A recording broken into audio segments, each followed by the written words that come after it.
Cerca de 50 kilómetros separan la Torre de Esteban Ambrán de Toledo. Bien merece recorrer esa distancia para encontrarse con una joya artística única que solo puede contemplarse en noviembre. Este mes en el que recordamos a nuestros difuntos, la parroquia de Santa María Magdalena nos muestra su catafalco, que no fue el primero, porque este, de 1753, se construyó a partir de uno anterior, de 1579. Para los aficionados a las curiosidades, sepan también que la iglesia se construyó sobre otra, y aunque según la creencia popular fuese pequeña, no debió de serlo tanto, a tenor de este arco de medio punto con el que contaba la primitiva y que separa la capilla mayor de la nave. Así que podemos decir que de una iglesia surgió otra, y que lo mismo ocurrió en el caso del catafalco que ahora ven, excepcional por muchas razones que van a descubrir a continuación, acompañados de Juan Antonio López López. Este experto en historia ha convertido la investigación sobre el pasado de la Torre de Esteban Ambrán, más que en una afición, en pasión. Son objetos litúrgicos y este tiene también otra singularidad que también ha hecho que perdure en el tiempo, y es que normalmente se construían para las exequias. A partir del siglo XV, sobre todo, es cuando toman más importancia los catafalcos, y se construían para solemnizar las exequias de personajes importantes. Sí. Por ejemplo, y en unos casos servían como soporte para el féretro, y en otros casos simplemente para solemnizarlo. Por poner un ejemplo, si moría el rey, pues donde se celebraban los funerales, pues posiblemente había un gran catafalco que sostenía el féretro, pero en el resto de ciudades de su reino pues se montaban catafalcos para las ceremonias que se celebraban en conmemoración de su muerte. Sí. No solo existían para personajes importantes. Un simple catafalco pues es un túmulo sencillo, cubierto de negro, donde se depositaba el féretro. Esos catafalcos, normalmente, también para ver la singularidad de este, lo que pretendían demostrar era la importancia de la persona que moría. Sí. Y así eran más que nada pues, decorados de una manera suntuosa, con paños, con bordados en oro. Eran muy importantes las armas de ese personaje o de ese señor, sus blasones, o sea, que daban muestra de esa importancia. Claro. Y la singularidad de este catafalco es que huye de todo eso, y lo que nos transmite es un mensaje catequético muy importante respecto a la vida y respecto a la muerte.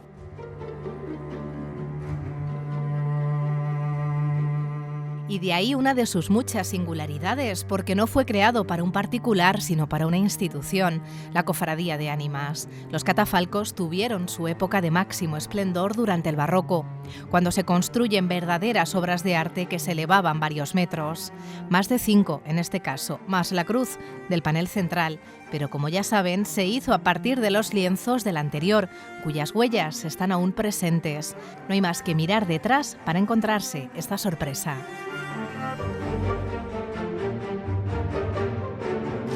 El que sea una obra efímera tiene mucho que ver con lo que estabas contando, de que al final este catafalco se realiza con uno previo, ¿verdad?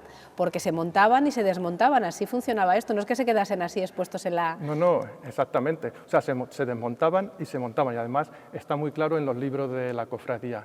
En las ordenanzas de la cofradía del primer catafalco de 1579 y en las de este segundo catafalco de 1753 recogen los momentos en los que se monta el catafalco, y dicen que se monten en la fiesta principal de la Cofradía de Ánimas, que es el segundo y tercer domingo después de la Pascua de Navidad, ¿Sí? El 27-28 de diciembre, y en las conmemoraciones de difuntos el domingo siguiente al Día de los Difuntos, que se establece en el siglo XVI, el día 2 de noviembre. Muy bien. Entonces, en esos momentos es cuando se montaba el catafalco. Se montaba para solemnizar las liturgias.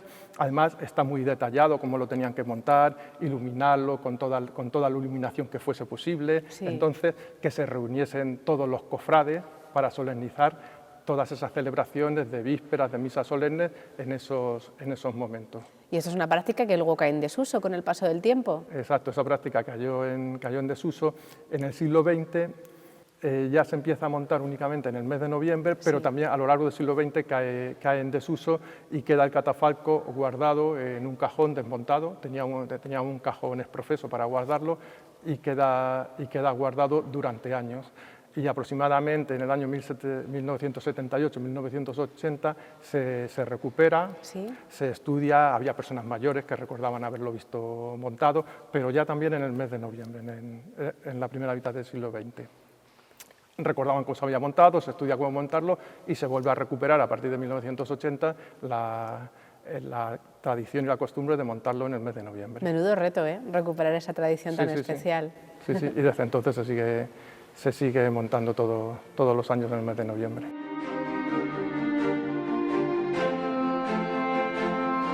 Ya les hemos contado qué singularidades tiene, y muchas, con el arte al servicio de la doctrina cristiana y la repercusión que en ello tuvo el Concilio de Trento y la Contrarreforma.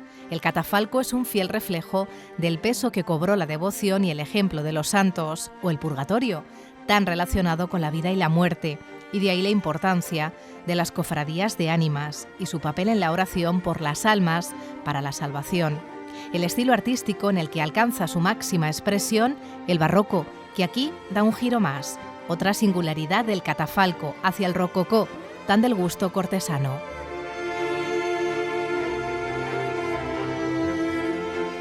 Pero el rococó era un estilo más bien de la corte, cortesano, un estilo galante, un estilo muy decorativo, muy ornamental, que huía más bien de esas ideas profundas y iba más a lo superficial. ¿Y dónde lo estamos viendo? Pues, por ejemplo, si os fijáis, en todo, son marcos simulados, pintados, no hay marco como tal. Si os fijáis en los marcos de las pinturas centrales de los santos, si os fijáis en las orlas de los letreros que hay, ahí es el propio estilo de curvas, motivos vegetales, que perfectamente podrían estar esas orlas donde están los letreros enmarcando un espejo de un palacio. De un palacio, totalmente. Exactamente. La gama cromática que utiliza, si os dais cuenta, son todos colores suaves, colores pastel, los colores ocres suaves, con colores azules también muy suaves.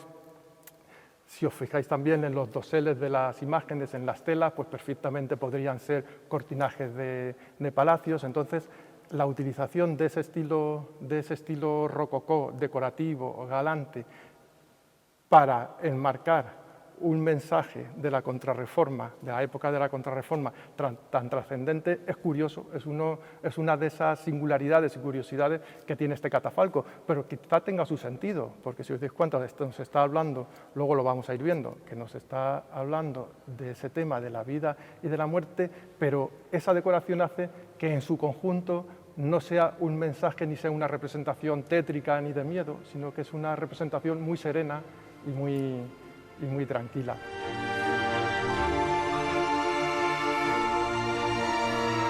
A partir del siglo XV, en estas representaciones de la muerte, en el tardomedievo estaban muy representadas lo que eran las danzas de la muerte. Y si mentalmente pensamos en esas representaciones de las danzas de la muerte, en que la muerte personificada en esqueletos llama a los distintos personajes y bailan de una manera bastante más tétrica, dice, uy, esto se aparta totalmente. De todo eso también. Sí. No, y claro, sin olvidar la función de enseñanza que tiene siempre el arte, ¿verdad? Que está muy presente también aquí, pero como nos estás diciendo de una forma diferente. Es decir, que una obra de arte, y más en este periodo, como decimos en la Contrarreforma, de provocar esa devoción, pero también al espectador, el que la está contemplando, tiene que hacerle pensar que su comportamiento en esta vida terrenal es fundamental para lo que va a encontrar más allá, en la eternidad, ¿no? Es decir, esa enseñanza que se le está transmitiendo. Sí, exactamente. La enseñanza de lo que tiene desde el punto de vista de la religión cristiana, la vida de cara a la muerte está presente en todo el catafalco. Claro. Lo que no es importante y lo que es importante, por contraposición, para llegar a esa muerte que nos dé paso a otra vida.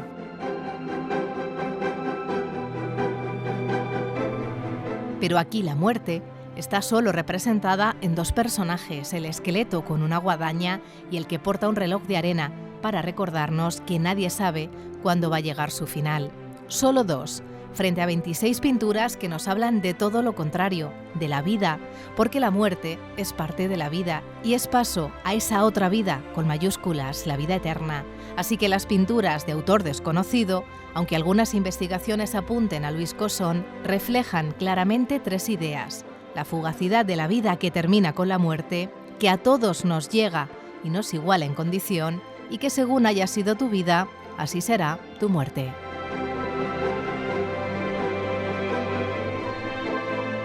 En el nivel inferior, en ¿Sí? el que es el primer nivel, representa la vida de las personas poderosas de aquella época y también de esta época, pero que era un poder visto de manera distinta. En el lateral derecho vemos a un rey representado y le representa como vida, porque tiene todos sus atributos de vida, su capa, su traje de vida, su corona, ¿sí? su báculo de poder también, y como muerte también, porque le representa con la calavera. Y nos dice algo de su vida, el todopoderoso rey, eran reyes absolutos, dice, este rey que fue de España monarca, rey y señor, fiera guadaña, mató la vida con saña, o sea, Sí. que disponía de la vida, y luego con ironía dice, mira qué fiero rigor, o sea, tan poderoso como has sido, mira qué fiero rigor en lo que queda en la muerte. Todo ese poder absoluto que has tenido no queda en nada. En el lado izquierdo nos representa el emperador y nos dice otra leyenda. Todas estas leyendas son muy significativas, son muy breves pero muy significativas. Dice, emperador sin segundo, me llamó la aclamación, dueño fui de todo el mundo y ahora me veo en lo inmundo de esta fúnebre visión. O sea, todas las imágenes las enmarca con nos da la explicación con una cartela que nos está hablando. Emperador sin segundo, o sea, emperador que nadie le hacía sombra, Sí, todopoderoso. sí. Me llamó la aclamación, la vida de aplausos, de aclamación, de reconocimiento, una vida poderosa. Y ahora se ve en lo inmundo de esta fúnebre visión. Se ve, esa vida también le llega a la muerte. La muerte nos iguala a todos. Nos iguala a todo. Y en la parte central, Sí, la estamos una viendo. autoridad religiosa, que es el arzobispo, el cardenal, perdón, y nos habla también de su vida de eminencia, dice, de qué me sirvió la eminencia, del puesto de cardenal. Si he visto por experiencia que el morir es evidencia y el vivir accidental, la fugacidad de la vida, la accidentalidad de la vida, y que esa eminencia, que esa autoridad está representado con su báculo, con su mitra de cardenal, toda esa eminencia, toda esa autoridad, a la hora de la muerte no te ha servido para nada. Fíjate, te preguntaba yo antes por el programa iconográfico, lo que suponía pues, para el fiel que venía a la iglesia en el siglo XVIII, ¿no? Y veía este catafalco, por lo que me estás contando, han pasado muchos años, estamos en el siglo XXI, pero es que el mensaje sigue teniendo plena actualidad. Sí, sí. Y el fiel que venía a la iglesia, que Claro. evidentemente no estaba en estos estamentos de poder, por eso es un estudio antropológico, Sí. que es el estudio del ser humano en sus estructuras de poder. Ese fiel que venía a la iglesia, que no estaba en estas estructuras de poder, Claro. veía que aquello que en la vida nos puede distinguir, Sí. o que creemos que nos distinguen ahora también, como el poder, luego vamos a ir viendo otras cosas, la Sí. riqueza, la gloria, aquello que nos puede distinguir, pues ese fiel que se acerca a la iglesia dice, eso que nos distingue en vida, esos distintos tipos de vida terrenales que llevamos, Claro. no son nada.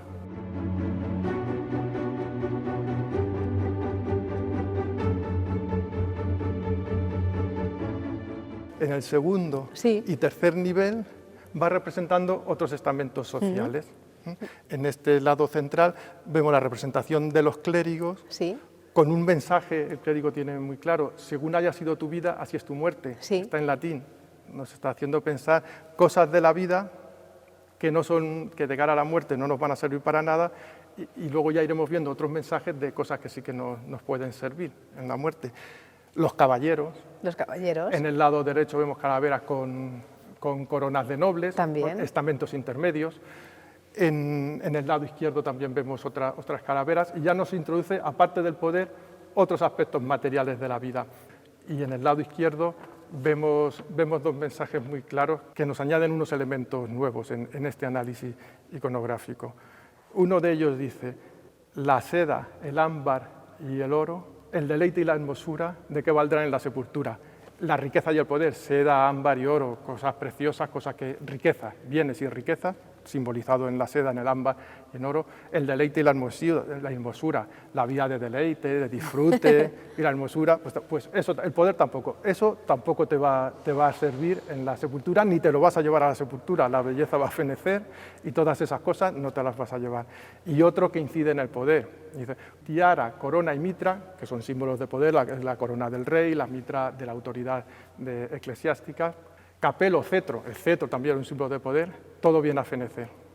Eso también muere. Pues esas leyendas están incluidas. Y también están representados en esos estamentos intermedios eclesiásticos obispos y arzobispos. En el lateral derecho los obispos y en el lateral izquierdo los arzobispos. Ya hemos visto cardenales, obispos y arzobispos. Las órdenes religiosas, en aquella época, porque claro, las órdenes religiosas eran unas instituciones importantes. Y dentro de las órdenes religiosas es significativo la orden religiosa que nos muestra este catafalco, porque había muchas, que es la de los dominicos.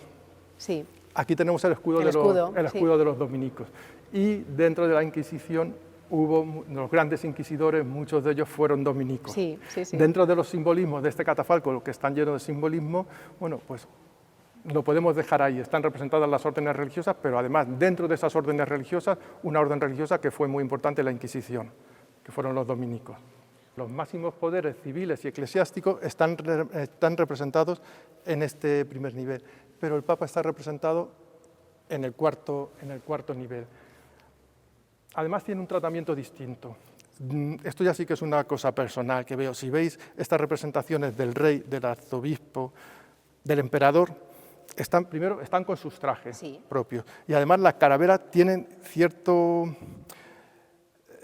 halo de ironía y de risa. Es decir, por contraposición, me estoy refiriendo abajo. Tiene un cierto halo de ironía y de risa, como diciendo, todo el poder que has tenido de rey, ¿de qué te ha servido? De nada. Y lo dice entre exclamación, vaya fiero rigor, o sea, que no ha sido nada. En cambio, muestra un respeto mucho mayor en el caso del Papa. Sí que lo representa con sus símbolos de poder, del báculo y la mitra papal, pero lo representa no con sus trajes, sino en la sencillez de la desnudez, ese de esqueleto. Y no hay ese punto de ironía. Y esas cartelas que abajo, en el caso de los reyes, muestran cierta ironía, aquí únicamente se limita a constatar el hecho de la muerte sin ningún tipo de connotación ni valoración. Dice, aquí yace el pontífice, al que redujo la muerte en polvo, ceniza y nada. No hay ningún tipo de valoración ni connotación, sino la constatación del hecho de la muerte, que lo reduce a todo, a polvo, ceniza y nada, también en el caso de la máxima autoridad dentro de la Iglesia.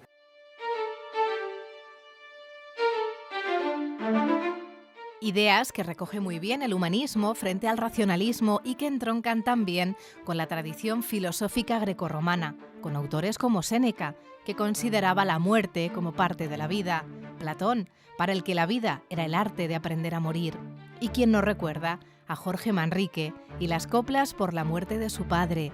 En la primera, cómo se pasa la vida, cómo se viene la muerte. La segunda, pues si vemos lo presente, cómo en un punto se ha sido y acabado. Y la tercera, nuestras vidas son los ríos que van a dar en la mar, que es el morir.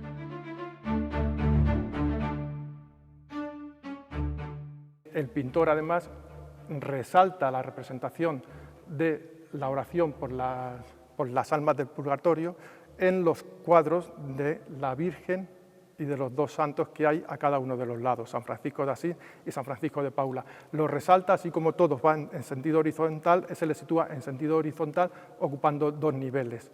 La composición de la pintura ya varía, ya no es una composición tan sencilla de una figura, sino que ya hay un paisaje, a la Virgen y a los santos los representa sobre una nube, hay más personajes que son las ánimas del purgatorio, hay una gama cromática mayor, como hemos dicho al principio, o sea que es una manera de resaltar esa importancia de la oración por las almas del purgatorio. Y no es casual las tres representaciones que hace. Por un lado, en el lado central tenemos la representación de la Virgen del Carmen, que lanza el escapulario a las ánimas del purgatorio. A partir del siglo XVI, XVII y XVIII hay una gran devoción al escapulario, a la Virgen del Carmen y a su escapulario como símbolo de salvación. Y en latín nos lo dice, este es el símbolo de la salvación, su escapulario. Quien muere en él no padecerá el fuego eterno. En el lado derecho tenemos a San Francisco, que a mí me gusta mucho San Francisco, y lanza su cíngulo, su cinto, su cíngulo del hábito a las ánimas del purgatorio para que lo recojan. Fíjate que las ánimas del purgatorio se representan entre llamas. Sí, pero fíjate, se representan entre llamas. La concepción del purgatorio posiblemente, una singularidad también de este catafalco, en aquella época era el purgatorio como algo temporal, pero en lugar de penar, de castigo o de sufrir para conseguir la purificación total. Y si nos fijamos bien, es de resaltar, en las caras de las ánimas que están en este purgatorio, ninguna de esas caras nos denota ni sufrimiento, no son caras de sufrimiento, ni de miedo ni de terror, al revés, son unas caras de ensimismamiento, incluso la cara que está más cerca de serenidad, de paz, ¿no? La cara que está más cerca del escapulario, pues casi está ensimismado, de alegría, casi sería la visión quizás teológica más próxima al purgatorio actual, que ya está gozando de la visión de Dios, o vamos a decir que cuasi está gozando de la visión de Dios, pero eso es otra de las singularidades y difícil de interpretar de este catafalco, es decir, no es un purgatorio de castigo, ni de miedo, ni de estar sufriendo, ¿no? Esas almas no están sufriendo. Y no es el infierno, que esto es muy importante y también no es decirlo, infierno, porque el infierno no está representado. No está representado en este catafalco. Siempre, como hemos pasado al análisis de lo que ocurre después de la muerte, de lo que llaman las postrimerías o novísimos, pues sería la muerte, tradicionalmente, es el estudio de la muerte, lo que ocurre después de la muerte, el juicio final, el cielo y el infierno. Pues otra singularidad de este catafalco. Aquí no hay infierno. Aquí no hay infierno. Aquí pasamos de la resurrección a la visión gloriosa de Dios, con la intervención de los santos y de la Virgen que estamos diciendo. En el de San Francisco, igual que la Virgen del Carmen lanza el escapulario, San Francisco lanza su cíngulo. Y hay una idea también que transmite el mensaje que tiene en latín el cuadro de San Francisco. Dice, San Francisco, dice como saeta, pero es como una flecha, o sea, pasando rápidamente, San Francisco, pasando rápidamente por el purgatorio, se llevó a todas las ánimas que estaban en él. O sea, esa idea de rapidez en el paso del purgatorio y que San Francisco se lleva todo. Y además es un texto muy bonito que está sacado de las florecillas de San Francisco de Asís. Y aquí en el lado izquierdo tenemos a San Francisco de Paula, también un santo muy importante y al que se le tenía mucha devoción en la oración por las almas del purgatorio, que también lanza su cíngulo para salvar esas almas del purgatorio. Y de aquí he de resaltar lo que has dicho exactamente, que no son almas que se las vea cara de sufrimiento ni de castigo en el purgatorio, sino que sean almas que están dichosas, que están serenas y que están tranquilas, o sea, que saben que van a pasar a esa vida con mayúsculas. A la vida con mayúsculas. ¿Cuándo? En el lado izquierdo, aunque está en el lado izquierdo y arriba de manera horizontal, es muy importante ese cuadro, esa representación, que es el ángel con la trompeta y que de la trompeta sale el mensaje diciendo, levantaos, venid al juicio. Nos está representando ahí el juicio y cómo el cuerpo, la resurrección del cuerpo, de cuerpo y alma, cómo el cuerpo sale de la tierra. Nos está llamando a ese juicio final. Pero después del juicio, como decías, lo único que nos representa este catafalco es en la cúspide la visión gloriosa de ese alma beatífica que llega a la visión, a la gloria, a la visión de Dios y además muy bien representada. Es una representación de una figura humana, pero como no representa que es un alma que llega, pues es una figura que es difícil saber si es femenina o masculina.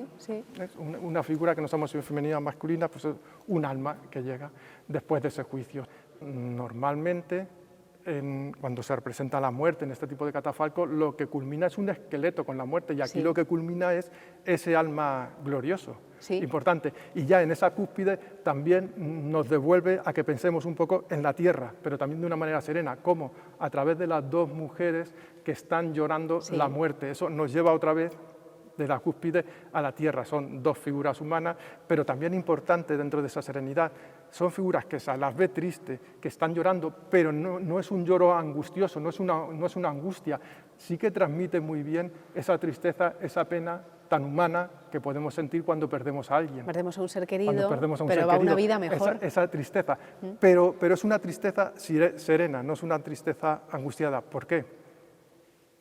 Porque van a esa vida. Y luego, dentro de esos simbolismos difíciles de interpretar también de este catafalco, son las coronas que tienen estas dos señoras que están llorando. Son dos coronas que son dos castillos. ¿Por qué quiso representar esas coronas con dos castillos? Pues es difícil de interpretar, no sabemos muy bien, como no sea, o sea, como ya hemos ido ascendiendo en esta pirámide que nos representa el catafalco, resaltar la idea terrenal, porque son dos figuras terrenales que están llorando la muerte terrenal y son dos coronas de dos castillos terrenales. Pero más allá de eso es difícil interpretar dentro de los simbolismos de este catafalco por qué les pone esas coronas con esos castillos.